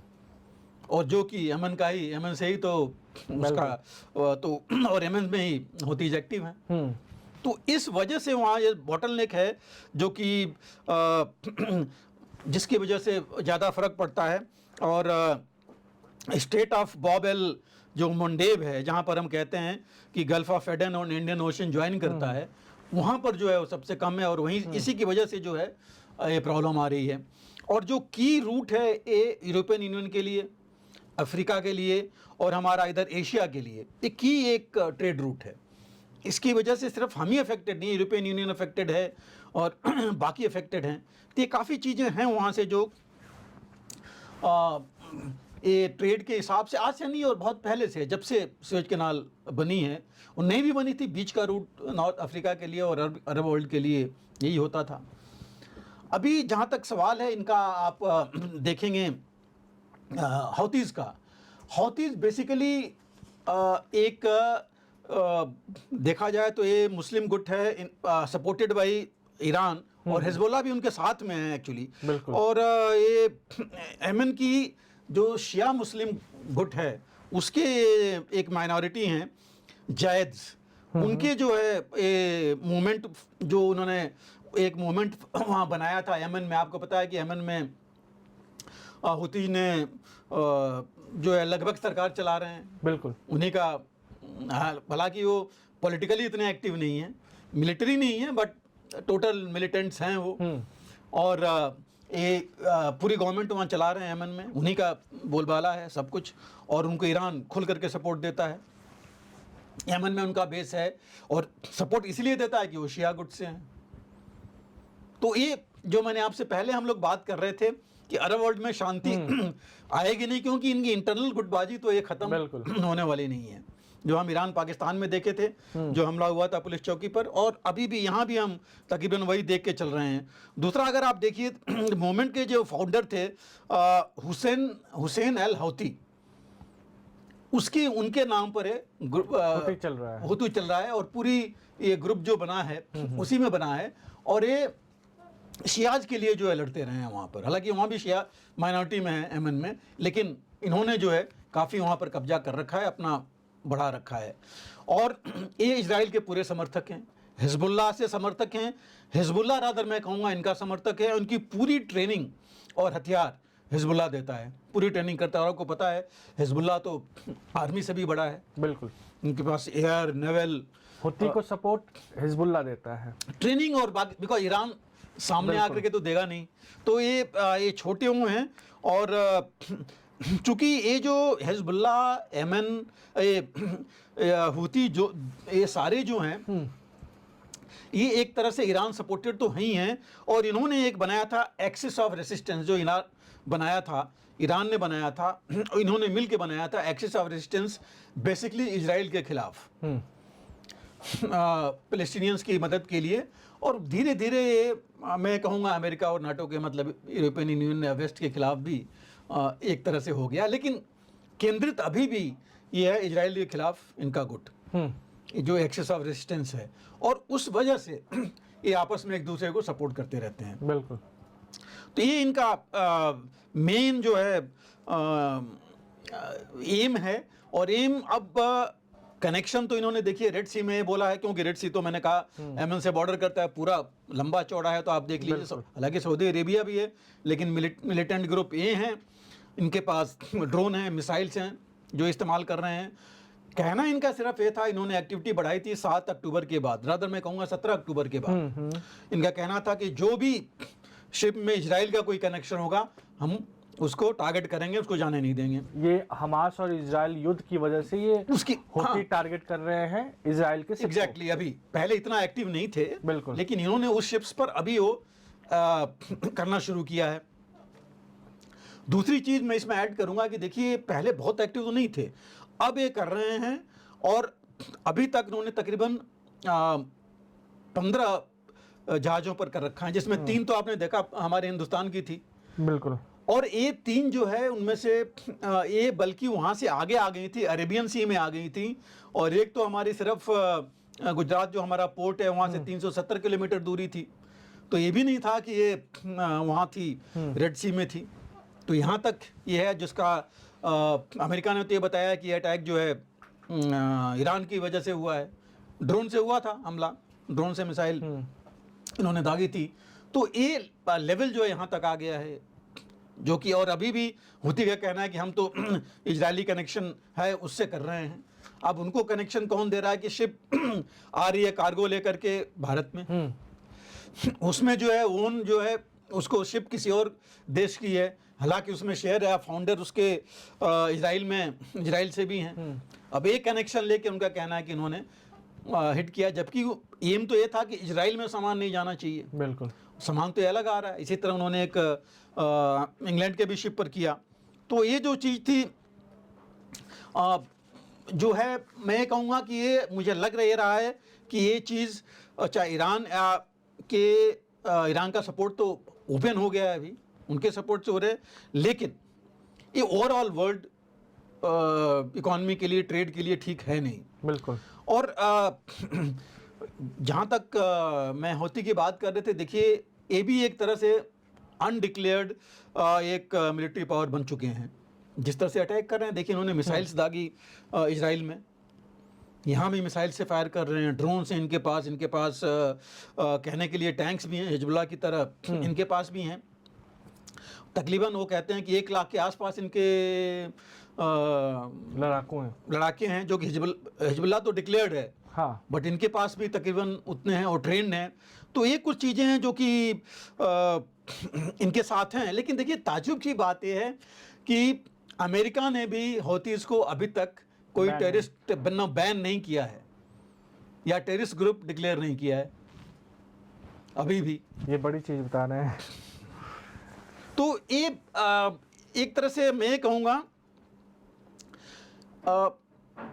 यमन की जो सिविल वॉर है, बेसिकली तो ये होती जो वहाँ की सिविल वॉर की लड़ाई लड़ रहे हैं, जिसमें करीब लाखों लोग मारे गए हैं पिछले कुछ सालों में। करीब ये समझिए कि 2011-12 से चल रहा है, सपोर्टेड बाय ईरान, उसमें इतने लोग मारे गए हैं, तब भी जो है इसने अमेरिका या किसी नाटो देश ने इसको बैन नहीं किया है। बिल्कुल। और अदर मैं ये कहूँगा कि इन्होंने किसी समय इसको सपोर्ट किया है, बल्कि इस सिविल वॉर में। तो ये जो है अब ये एक बड़ी मतलब कहते हैं ना विरोधाभासी जो चीज़ है आ रही है। और अभी इसमें अगर एक चीज़ और देखी जाए तो ये रूट अमेरिका की मैक्सिमम कंपनीज है। देखिए मैक्सिमम शिपिंग कंपनीज दुनिया की जो हैं 80% कंपनीज जो हैं वो अमेरिका या यूरोपियन यूनियन के बिल्कुल ओनरशिप है। तो वो कभी नहीं चाहेंगे कि भाई उनकी शिप्स पर नुकसान हो इस तरह। तो अमेरिका ने काफ़ी पहले से रिलेशंस बना के रखना वो ज़्यादा बेहतर समझते हैं। अब उन्होंने पहले ही कहा था, यही सोचा था कि हम क्यों रिलेशंस क्यों ख़राब करें, क्यों इनके ओपन में क्यों जाएं, क्योंकि ओपन में जाएंगे तो फिर वो इनका एम जो यमन में वहाँ अचीव नहीं हो पाएगा। और हर जगह इनकी भी वो यमन में भी अमेरिका के बेस है, लेबनान में भी है, और वहीं से ग्रुप्स इतने एक्टिव हैं। बिल्कुल, जो कि होने नहीं चाहिए था। अगर अमेरिका के बेस वहाँ पर है तो कैसे एक्टिव हो रहे हैं। तो ये दिखाता है कि कहीं ना कहीं उन्होंने टैक्टिकली या पीछे से सपोर्ट तो किया इनको, तभी आगे बढ़े हैं वहाँ के सिविल वॉर में। हिजबुल्लाह देखिए, वहाँ पर गवर्नमेंट कोई और है लेकिन कंट्रोल हिजबुल्लाह कर रहा है, और यही हाल यहाँ पर है। बिल्कुल। तो ये कुछ चीज़ें हैं, लेकिन इन्होंने एक अभी अमेरिका ने काफ़ी पहले एक्टिव था इसमें, उन्होंने अपने कई बेड़े वहाँ पर शिप्स लगाई थी इसके लिए कि यहाँ पर पहले कि इसलिए कि पायरेसी ना हो, पायरेट्स अटैक नहीं करें या मिलिटेंट्स अटैक नहीं हो शिप्स पर। लेकिन जो पूरा काबू नहीं कर पाए वहाँ पर। उसके बाद इन्होंने एक ग्रुप बनाया, करीब 10 देशों का था ग्रुप बनाया था उन्होंने। अभी जो तो बनाया है प्रॉस्पेरिटी गार्डियन करके एक बनाया था ग्रुप। एम यही था कि ग्रुप में सभी देश इकट्ठे हों, क्योंकि देखिए जैसे हम पहले बात कर रहे थे एक बार, अमेरिका की भी लिमिट है, बहुत ज़्यादा स्ट्रेच नहीं कर हो सकता, नहीं तो वो अपने रेस में भी घिर सकता है हर जगह, क्योंकि उन्होंने इतने ज़्यादा स्ट्रेच कर रखे हैं, कहाँ कहाँ अपने फोर्सेस करेंगे। तो उन्होंने नाटो और बाकी देशों को लिया था, हालांकि पूरी तरह से नाटो देश भी इसमें सभी यूरोपियन कंट्रीज नहीं आए थे, अभी भी कुछ नहीं है, जैसे स्पेन नहीं है, फ्रांस नहीं है, कुछ देश नहीं है इनके ग्रुप के साथ। और इसमें उन्होंने इजराइल और कुछ इन्होंने देशों को लिया था, बाकी भी भारत भी एक पार्ट बाद में बना था इसमें। और बेसिकली इनको एम वही था कि जो ये कोस्ट लाइन है अरब और इनके सऊदी अरेबिया रेड सी का जो इलाका है, अरेबियन सी इतना ज़्यादा नहीं, बट उस इलाके में भी पायरेसी और अगर हुतीज कुछ करते हैं तो उनके अगेंस्ट कार्रवाई करने के लिए। लेकिन ये कामयाब नहीं हो पाया उतना। तो 2022 में इन्होंने एक कंबाइंड टास्क फोर्स बनाया जिसका नाम रह गया था CTF 153, कंबाइंड टास्क फोर्स 153, जिसमें भारत भी शामिल हुआ। और उसमें उन्होंने कहा कि और उन्होंने स्ट्रेटजी बनाई कि शिप्स को प्रोटेक्ट करें, और इसमें ड्रोन्स और बाकी जितने अटैक्स हो रहे हैं उनको कैसे रोका जाए, और शिपिंग कंपनीज को जो है इनको सुरक्षा वहाँ दी जाए। उन्होंने USS जो उनकी शिप है आइजनहावर, उसको भी गल्फ ऑफ एडन में उन्होंने रखा। काफ़ी कोलेशन तो बनाया, लेकिन ये है कि उससे जो है उतना फ़र्क नहीं पड़ पाया, डाल पाए। उन्होंने यहाँ तक पिछले महीने चीन को भी बोला ज्वाइन करने के लिए, हालांकि चीन ओपन में नहीं आया। चाहता तो चीन भी है कि रूट प्रोटेक्टेड रहे, क्योंकि उसका भी काफ़ी कंसर्न है यहाँ पर, लेकिन वो आया नहीं, क्योंकि वो अरब देशों को ओवरऑल नाराज नहीं करना चाहता, क्योंकि अब उसकी नई नई दोस्ती हो रही है अरब वर्ल्ड में। आप देख रहे हैं वो पैर डाल रहा है और चाहेगा कि अमेरिका कमज़ोर हो अरब देशों में। और अगर वो ओपन सपोर्ट में आ गया, अमेरिका के साथ आ गया, फिर वो ये कर नहीं पाएगा अपना। तो ये उनके साथ भी चल रहा था। और उसके बाद अगर देखिए ईरान ने जो है अमेरिका के खिलाफ तो इस समय ओपन में ही, बिल्कुल ओपनली उसने एक मोर्चा खोल दिया है इजराइल में हस्तक्षेप करके, उधर रूस में जो है हस्तक्षेप करके रूस को दे रहा है अपना ड्रोन्स और बाकी वेपन्स दे रहा है, अपनी उसने मिसाइल्स बढ़ा लिए, यहाँ तक कि उसने ये बोला कि उसने हाइपरसोनिक मिसाइल भी टेस्ट कर ली है। तो ये सब चीजें करके एक तरह से वो भी चुनौती खड़ा कर रहा है। बिल्कुल तो ये भी एक रूस के लिए बहुत बड़ी चुनौती है। और ईरान और चीन आप देखिए, बिल्कुल दोस्ती हो गई है। और यही नहीं, सऊदी अरेबिया जो कट्टर आपस में दुश्मन थे, चीन उनको भी साथ ला रहा है। बिल्कुल। तो ये चीज़ें कुछ ऐसी हैं जो कि जिसकी वजह से ये चीज़ें मेरे हिसाब से अगर ये हम विरोधाभास रहा तो ये चीज़ आगे नहीं हो पाएगा। लेकिन देखिए, सबसे बड़ी चीज़ है कि हमारा जो इंटरेस्ट है भारत का, उस पर भी जो है इसका असर पड़ा है। बिल्कुल। एक यहाँ पे एक चीज़ ऐड करना चाहूँगा। अभी हाल में ही आईएनएस इम्फाल को जब सौंपा गया नेवी को, तो उस समय रक्षा मंत्री ने कहा कि आजकल अरब सागर में बहुत हलचल है और जो भी यहाँ गड़बड़ करने वाले लोग हैं उन्हें समंदर की गहराइयों से हम ढूंढ निकालेंगे। बिल्कुल। देखिए, तो उसका क्या ये इम्पैक्ट होगा सर? देखिए, हमारी एक शिप तो ऑलरेडी उधर थी, अभी 2 शिप्स और भेजी गई हैं। बिल्कुल। और इस बयान के बाद आपने नेवल चीफ का भी बयान सुना है परसों, जो नेवल चीफ बोल रहे थे, उन्होंने भी बड़ा साफ कहा कि हम जो है ये हमारे लिए बहुत कंसर्न है और हम चाहते हैं कि हमारे देश की जो शिपिंग है वो प्रभावित नहीं हो। और इसीलिए अब हमने वहाँ पर मिसाइल फ्रिगेट भी भेजी है, इवन ब्रह्मोस मिसाइल से लैस है। वहाँ पर जो एयरक्राफ्ट्स भी है वो मॉनिटर करेंगे पूरे इलाके में, और जो पूरा सिस्टम है एक तरह से उसको और उधर केंद्रित कर दिया है। तो ये भारत ने तो साफ कर दिया है कि हम अपने इंटरेस्ट के लिए सब कुछ करने को तैयार हैं, किसी हद तक भी जाएंगे, चाहे हमें उनको समुद्र से भी निकालना पड़े। बिल्कुल। तो ये तो बड़ा साफ कर दिया है, जो मैं शायद ही किसी ने किया हो। मैं कहूँगा अमेरिका भी नहीं किया, क्योंकि अगर वो कह रहा है चीन आकर के देखे या उनके रहते हुए अगर ये अटैक्स वहाँ हुए जा रहे हैं। और जिस हम शिप की बात कर रहे थे, देखिए उसको एस्कॉर्ट किया हमारे नेवल शिप ने, उसके बाद अपना कोस्ट गार्ड ने। तो भारत सक्षम हो रहा है। लेकिन देखिए, कुछ हमने पिछले महीने हम लोगों ने इसी चैनल पर बात करे, दर्शक अगर वो देखेंगे कि हमने बात ये किया था कि हमारे नेवी को ब्लू वाटर नेवी होना बहुत जरूरी है। और हमें बहुत जरूरी है कि हम ऐसी ऐसी शिप्स अपने बेड़े में डालें, जैसे इम्फाल अभी हम कर रहे हैं, बाकी है। बीच में ये भी उड़ा था, डिस्कशन था कि एयरक्राफ्ट कैरियर और होने चाहिए नहीं होने चाहिए। बट इन सब चीज़ों को देखते हुए हमें लगता है कि जरूरी है हमारे पास, क्योंकि कोस्ट से ही हम जो इतना कवर नहीं कर पाएंगे, चाहे कितना भी लॉन्ग रेंज हम एयरक्राफ्ट लेके चलें। और जैसे हमने कहा था कि देखिए, हमारी 3 वॉरशिप्स के ऊपर तकरीबन अटैक आया, हालांकि नुकसान नहीं हुआ, तो अलग की बात है, बट वेरी फैक्ट कि अटैक आया है, जो कि नहीं होना चाहिए। और तो क्या हुती भारत को भी निशाना बनाने की कोशिश कर रहे हैं? नहीं, मैं ये तो नहीं कहूँगा कि हुती भारत को निशाना बनाएंगे, और मैं भी नहीं कहूँगा कि ईरान से हमारे संबंध अच्छे हैं। ईरान से हमारी, ईरान और सऊदी अरेबिया दोनों से, इनफैक्ट देखिए ये चीज़ चल रहा था, उसी बीच में हमारे प्रधानमंत्री ने भी इसके यूएई और सऊदी अरेबिया दोनों से बात की, यूएई के उनसे भी बात की प्रिंस से। और डेफिनेटली यूएई देखिए अभी ईरान के साथ उनके संबंध ठीक हो रहे हैं। तो मुझे पूरी वो है कि ये बात भी की गई होगी, हालांकि वहाँ बातचीत का ब्यौरा आया था जिसमें खुल करके तो ये नहीं आया, बट जरूरी है कि ये भी बात हुई होगी कि कैसे हमारी इंटरेस्ट को ध्यान में रखने के लिए वो भी चीज़ आई होगी, कैसे कोऑपरेट किया जाए। हालांकि देखिए, हुती का स्पोक्स पर्सन याया सारिया करके है, जिसने अभी 2 दिन पहले ही उसने अपना बयान दिया है कि जो भी इजरायली कनेक्शन होगा, जिस भी किसी शिप के साथ हम अटैक करेंगे। अच्छा। अब वो कनेक्शन का मतलब उसका यही है कि कहीं किसी तरह से नाम हो।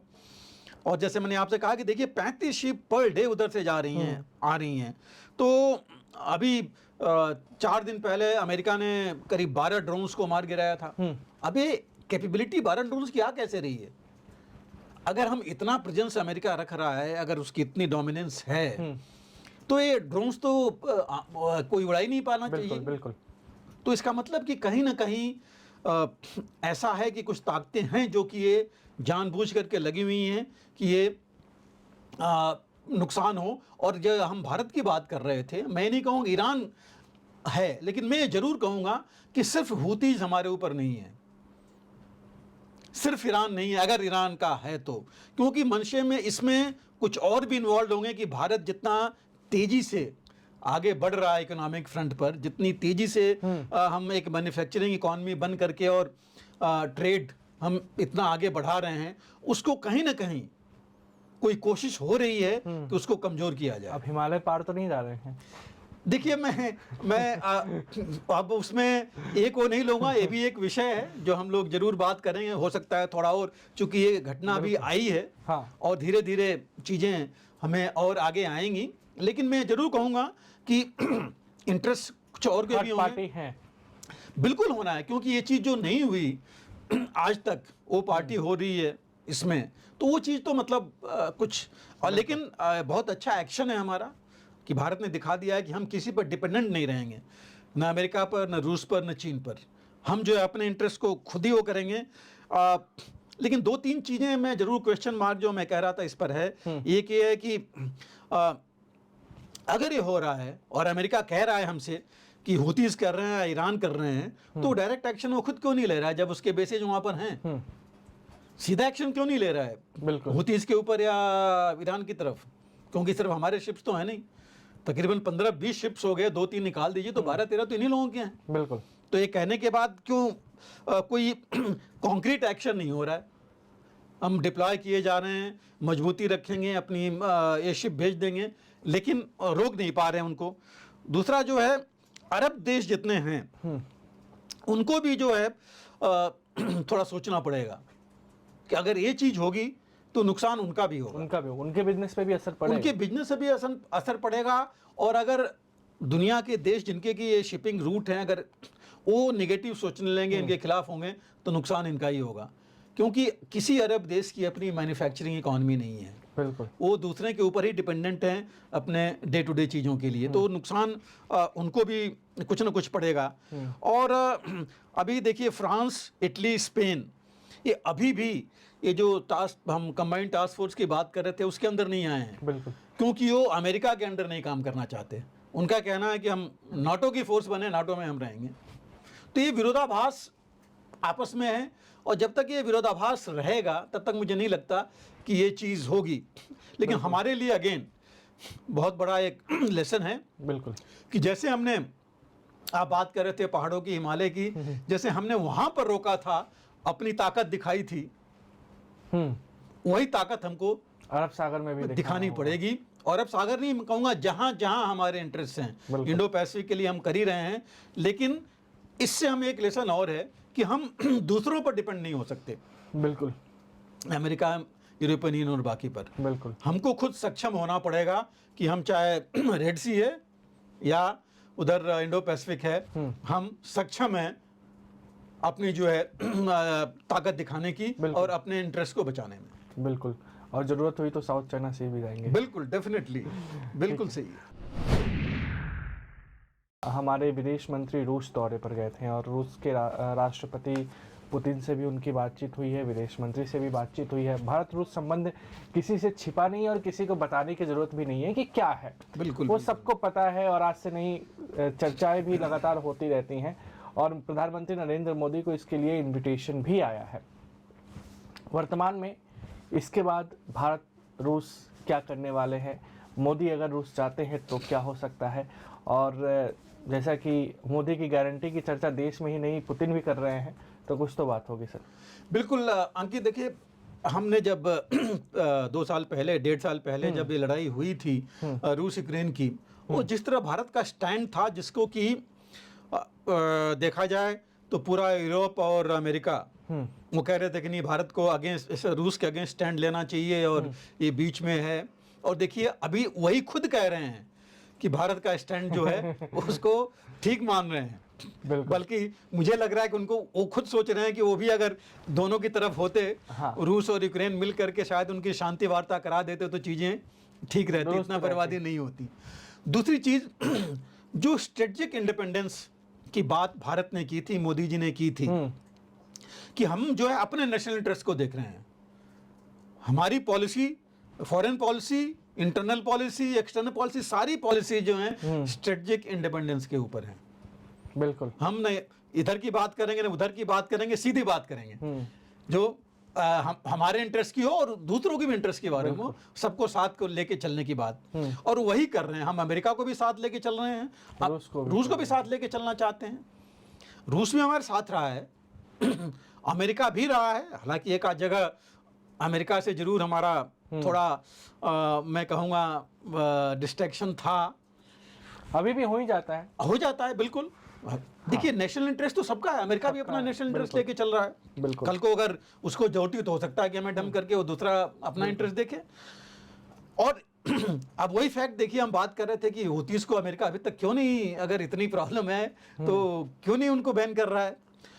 अब यहाँ पर देखिए रूस से हम शुरू से ही साथ रहे हैं, और रूस ने, मैं ये कहूँगा कि भारत का साथ कभी नहीं छोड़ा, बिल्कुल, ना भी उसने बोला है कि छोड़ेगा।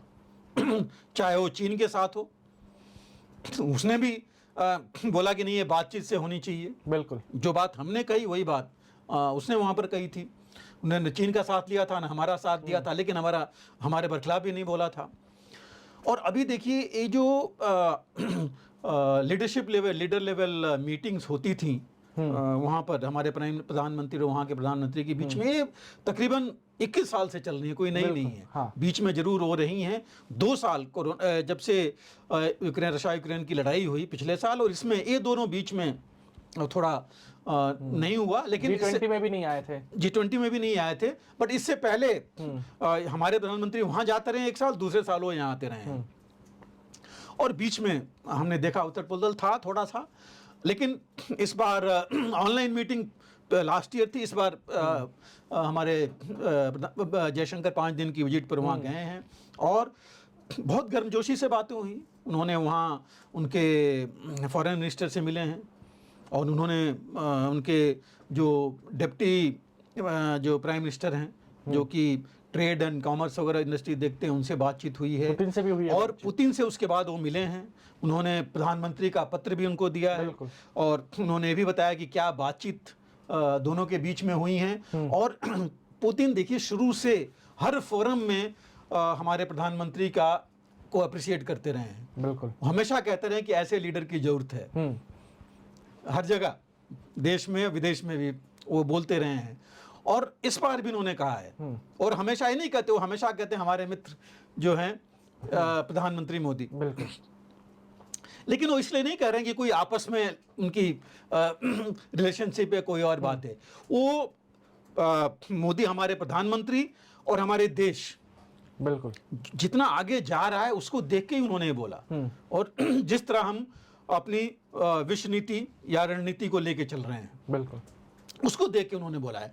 और इस बारे में देखिए उन्होंने ये भी कहा है कि वो जो है, जो पीस इनिशिएटिव है, शांति जो एक वार्ता की या शांति की तरफ बढ़ने की जो एक उम्मीद हमारे प्रधानमंत्री ने जगाई थी, उसको अभी भी पुतिन कह रहे हैं कि वो बहुत अच्छी पहल है। बिल्कुल, और उन्होंने वहाँ तक यह भी कहा कि हम जो है, जो भी प्रोग्रेस यहाँ हो रही है रूस यूक्रेन के बीच में, वो हम उनको बताते रह रहे हैं। बिल्कुल, मतलब किसी जगह पर ये कहने की बात है कि ये अगर इस चीज को सही तरीके से लिया जाए, यूक्रेन और बाकी देश, अमेरिका, नाटो देश भी लें, तो ये पहल जो हमारे प्रधानमंत्री की है, चूंकि मोदी भी वो मान रहे हैं, इसको लेके आगे बढ़ा जा सकता है वहाँ शांति स्थापित करने में। दूसरी चीज देखिए, वहाँ पर सिर्फ ये बात नहीं हुई कि औपचारिकता वाली, वहाँ पर न्यूक्लियर पावर कलाकुन्नम वाली जो तमिलनाडु वाली न्यूक्लियर पावर, उसको अपग्रेड करने की बात हुई है और बढ़ाने की बात हुई है।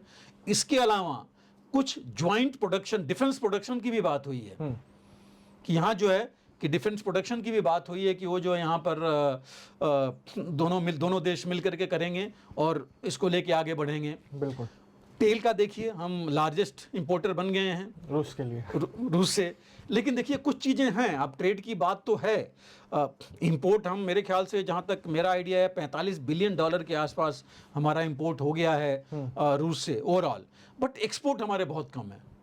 आई थिंक मेरे हिसाब से तो 6-7 बिलियन डॉलर ही हैं, कम ही हैं।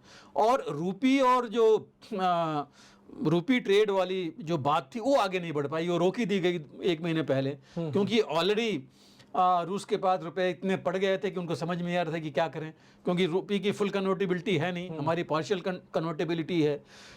और अगर यहाँ कंपनियों को कन्वर्ट करना है तो उनको गवर्नमेंट से सैंक्शन लेना पड़ता है। तो ये कुछ वजह हैं जिसकी वजह से अभी ये जो ट्रेड है रूपी ट्रेड को हमारे प्रधानमंत्री आगे बढ़ाना चाहते हैं, उसमें कुछ रुकावटें हैं, बट मुझे लगता है कि आगे चल करके, अभी नहीं तो बाद में ये कम जरूर हो जाएंगी। लेकिन ये देखना जरूरी है कि हम कैसे एक्सपोर्ट्स बढ़ाएं बिल्कुल रूस को। हालांकि कुछ सैंक्शंस वगैरह की वजह से हो सकता है थोड़ा कम है, लेकिन मैन्युफैक्चरिंग गुड्स में, बाकियों में अगर ये जॉइंट प्रोडक्शन हो रहा है, उसको हम आगे बढ़ा करके भी कुछ एक्सपोर्ट्स अपने बढ़ाएं, जिससे कि हमारा ट्रेड बैलेंस जो है वो रूस के साथ बढ़े और इंटरडिपेंडेंस हो, वन वे डिपेंडेंस नहीं हो किसी चीज़ पर। बिल्कुल। तो ये चीज़ लेकर के चलेंगे, जो ये बात हुई है वहाँ पर। और हमारे विदेश मंत्री ने भी बताया कि बहुत ये सार्थक रही है ये बातचीत वहाँ पर, तीनों लोगों से जो उन्होंने बात की। और हम जो है अपना जो हमारा उद्देश्य है, एम है, हमारी जो रूस के साथ दोस्ती का है, और जो हम रूस को फ़ायदा देना चाहते हैं, रूस से हम लेना चाहते हैं, उसमें हम काफ़ी आगे बढ़ेंगे, जो एक बहुत अच्छी पहल है। और उन्होंने उम्मीद जताई है, पुतिन ने ऑलरेडी इनवाइट किया है प्रधानमंत्री को, हमारे मोदी को, अगले साल वहाँ पर। मेरे उनका मतलब कि उन्होंने मान लिया है कि प्रधानमंत्री अगले साल रहेंगे ही, तो उन्होंने इनवाइट किया है वहाँ पर इस मीटिंग के लिए। तो एक अच्छी पहल है, और ये जरूर और आगे बढ़ेगी, और दोनों का इसमें फ़ायदा होगा। और अगेन मैं इस बात पर थोड़ा जोर दूंगा कि अगर जो हमारे प्रधानमंत्री की पहल है शांति की यूक्रेन रूस में, अगर उस पहल को लेकर के मॉडिफिकेशंस में और हो सकते हैं, और अगर ये यूरोपियन यूनियन और अमेरिका भी लेके आगे बढ़ें, तो शायद हम उस पर कुछ और आगे बढ़ें और नुकसान कम हो। बिल्कुल। अगर आप हाल की घटनाओं को देखिए, आतंकवाद की घटनाओं को, तो ऊपरी कश्मीर की तुलना में अब ये नीचे आ रहा है। अब जम्मू क्षेत्र में ज़्यादा अशांति दिख रही है, जो कि पहले कश्मीर क्षेत्र में, जो ऊपरी कश्मीर हुआ करते थे, वहाँ हुआ करते थे। राजौरी और पुंछ में जो कुछ भी हुआ है वो शायद हम सब ने भी कल्पना नहीं की थी कि जिस तरीके से एक तरीके से हमारे जवानों की भी शहादत हुई, आम नागरिक भी मारे गए। पूरे के पूरे मामले को आप कैसे देखते हैं? और आतंकवाद जो ऊपरी कश्मीर में था, वो नीचे, जो कि बशर्ते हमेशा शांतिपूर्ण जगह माना जाता था, वहाँ क्यों फैलने लगा है? क्योंकि ऐसा है कि ऐसा नहीं है कि यहाँ था ही नहीं पहले। शुरू में तो खैर उधर ही आया था, वैली में। हाँ। अभी यहाँ इसलिए हो रहा है कि देखिए वहाँ पर काफ़ी हद तक शांति हो गई है। बिल्कुल। लेकिन उस समय बर्फ़ भी बहुत पड़ रही है इस समय। वहाँ पर मिलिटेंट्स आ जा नहीं सकते। यहाँ पर अभी है, इन रीजन्स में अभी भी उतनी बर्फ़ नहीं पड़ी। यहाँ भी होती है, अपर रीचेज में होती है, रजौरी पुंछ के जो ऊपर के ऊपरी इलाके हैं, पीर मंजाल के वहाँ इलाके हैं। और देखिए यहाँ भी ऐसा नहीं कि बिल्कुल नहीं था। इनफैक्ट 95 to 97 में वहीं था। और कुछ इलाके, वहाँ एक इलाका है पूरा पीर पंजाल का, कंडी बुद्धल कुछ इलाका है वहाँ का। और ये भी डेरा की गली, उस इलाके में हम काफ़ी जाते थे। डेरा की गली की ही बात अभी डीकेजी हो जो रही है वहाँ पर, वहाँ भी हम जाते रहते थे, और एक्शंस हमारे थे। फिर पंजाल में काफ़ी एक्शन करना पड़ा था। उसके बाद भी देखिए बीच में पीर पंजाल के बेस में मिलिटेंट्स ने बहुत बड़ा अपना बेस बनाया था, और बहुत बड़ा ये कार्रवाई करनी पड़ी थी इंडियन आर्मी को वहाँ पर, इनको पूरा साफ करने के लिए। तो देखिए इलाके वहाँ पर थे ऐसे। लेकिन ये बिल्कुल सही बात है कि तकरीबन 2004-05 आते आते वहाँ से मिलिटेंसी खत्म हो गई थी। वहाँ कुछ था नहीं, क्योंकि मैं दोबारा वहाँ था 2007 से 2009 में। और इतना सामान्य था कि आप देखिए वहाँ इतनी अच्छी डेवलपमेंट हो गई थी, इतना ज़्यादा खुशहाली वहाँ पर चल रही थी कि सड़कें इतनी बढ़िया हो गई थी। आने जाने की जाम, रजौरी से आप 3-4 घंटे लगते थे जम्मू जाने में, अब 1.5 घंटे में आप पहुँच जा रहे हैं। इतनी अच्छी रोड्स बन गई हैं, ब्रिजेज बन गए हैं, स्कूल्स कॉलेजेस, फ़ौज ने भी इतने ज़्यादा वहाँ डेवलपमेंट कर दिया है, स्कूल्स कॉलेजेस बन गए। तो ये लगा कि यहाँ से कुछ खास हो नहीं रहा है। बिल्कुल। और थोड़ी तो मैं कमी कहूँगा हम अपनी भी, चाहे वो फौज की है या हमारे सिस्टम की है, क्योंकि जो हमारे सिक्योरिटी एजेंसीज हैं वो भी थोड़े ढीले पड़ गए कि भाई यहाँ कुछ नहीं है तो कुछ होगा नहीं इतना। फौज भी हो सकता है थोड़ी, हालांकि ये सिस्टम में होता नहीं है, लेकिन थोड़ी कमजोरी थी कि उन इलाकों में जहाँ पर हम जानते थे कि यहाँ पर एक्टिव हो सकते हैं, क्योंकि जिस इलाके में हुआ है, देखिए आप वहाँ जाते हैं तो लगता है कि यहाँ कुछ है ही नहीं, आप अकेले पड़ गए हैं वहाँ पर, और कोई ऊपर से टारगेट कर सकता है। बिल्कुल। आपको याद है सितंबर में हमारे 5 जवान हाँ। मारे गए थे, हमने यहीं पर, यही क्षेत्र था, बिल्कुल इसलिए तकरीबन वहाँ से थोड़ा सा पीछे था, बट इलाका वही था। और हमने वहाँ यहाँ पर बात किया था वहाँ कि भाई ये थोड़े ढीले नहीं पड़ने चाहिए। बिल्कुल। हालांकि गवर्नमेंट का भी होता चाहे फौज का, कि काफ़ी कुछ उन्होंने उस इलाके को थिन आउट कर दिया था, फौज वहाँ से हटा दी थी उस इलाके से, कि भाई यहाँ तो अब सब कुछ ठीक हो गया, तो या तो सीआरपीएफ डाल दो या कुछ और एजेंसी डाल दो या पुलिस को ही देखने दो। और जहाँ ये चीज़ होती है, देखिए जहाँ नॉर्मलसी होने के बाद ये करते हैं और उसके बाद फिर धीरे धीरे ये चीज़ बढ़ जाती है। यही चीज़ हुई है 2000, देखिए अगर आप लें 2000 मैं कहूँगा 18, 19 या 20 तक तो कुछ नहीं हो रहा था। लेकिन पिछले 2-3 सालों में देखिए 33 करीब इन इलाकों में फौजी मारे गए हैं, 17-18 सिविलियंस मारे गए हैं। बिल्कुल। अभी देखिए एक एसएसपी रिटायर्ड को मस्जिद में वहाँ मारा, जबकि वो उसमें गया हुआ था। तो ये सब चीज़ें बढ़ी हैं, और बढ़ी हैं इसका मतलब कि दोनों तरफ से है। वो जो है कोई और स्ट्रेटजी बनाए हैं और वो अपने एम में आगे बढ़े हैं कि आ सकते हैं अंदर तक। और उन्होंने रेकी किया एरिया, देखा कहाँ पर कैसे हम कर सकते हैं। उन्होंने देखी हुई गाड़ियाँ कौन सी आती हैं, कब आती हैं। इन्होंने ये भी देखा होगा कि यहाँ शायद हो सकता है ढीलापन है। पिछली बार यही हुआ था, जो रोड ओपनिंग पार्टी हट गई थी। बिल्कुल। दूसरी चीज़ वहाँ पर देखिए, कुछ इलाकों में रोड ओपनिंग पार्टी पहले आर्मी करती थी, फिर उन्होंने दे दिया सीआरपीएफ को या बाकी पैरामिलिट्री फोर्सेस को। तो हर एक का अलग अलग एसओपी है। मेरे ख्याल से कोऑर्डिनेशन की बहुत ज़्यादा ज़रूरत है पहले तो वहाँ पर, कि ऐसी चीज़ घटना ना हो। कोऑर्डिनेटेड इंटेलिजेंस हो, कोऑर्डिनेटेड एक्शन हो, और कोऑर्डिनेटेड वहाँ पर एक कमांडर के अंडर चीज़ें हों। अगर आप अलग अलग कमांडर करेंगे, अगर अलग अलग फोर्स रखेंगे, अलग अलग कमांडर रखेंगे, तो वो तो अपने हिसाब से चलेंगे। तो एक पहले बात तो यूनिफाइड कमांडर लोअर लेवल पर भी जरूरी है, जिससे कि ये कार्रवाई ना हो। तीसरी चीज़, ऐसे तो आ नहीं सकते मिलिटेंट्स, आएंगे कहीं ना कहीं सपोर्ट बेस है, कहीं ना कहीं रुकेंगे, सामान लेंगे, तभी वो अंदर आ पाएंगे। तो ये भी देखना बहुत ज़रूरी है कि हम ये समझे कि नहीं चीज़ें सामान्य हो गई हैं, इसका मतलब ये देख के लगता है कि सामान्य नहीं है। आपको अपने गार्ड पर रहना पड़ेगा, ये देखना पड़ेगा कि ये चीज़ रिपीट नहीं हो, और जो चीज़ें आप पहले लेके चले हैं एग्जैक्टली तो नहीं है, लेकिन उनको छोड़िए नहीं। अपने जो चेक्स हैं, जो चेक आप रखते थे उसको रखिए। बड़े ये जरूरी नहीं है कि ओपन में ही करें, लेकिन उसको आप दूसरे को ना पता लगे, लेकिन आप अपने चेक्स एंड बैलेंसेस रखिए कि हाँ कौन कहाँ पर एक्टिविटी ऐसी दिखाई पड़ रही है। नए लोग अगर दिखाई पड़ रहे हैं तो पता होना चाहिए। अगर कहीं किसी तरह का सामान मान लीजिए ज़्यादा बिक रहा है, ज़्यादा हो रहा है, कुछ लोग ज़्यादा आ रहे हैं, जा रहे हैं, तो ये चीज़ें इंटेलिजेंस एजेंसी से काम है पता करना, वही काम है एक्चुअली, और तो कुछ है नहीं। तो कहीं ना कहीं तो ये भी कमी थी जिस वजह से ये हुआ, और अभी तक हम उनको पकड़ भी नहीं पाए, उन मिलिटेंट्स को। बिल्कुल।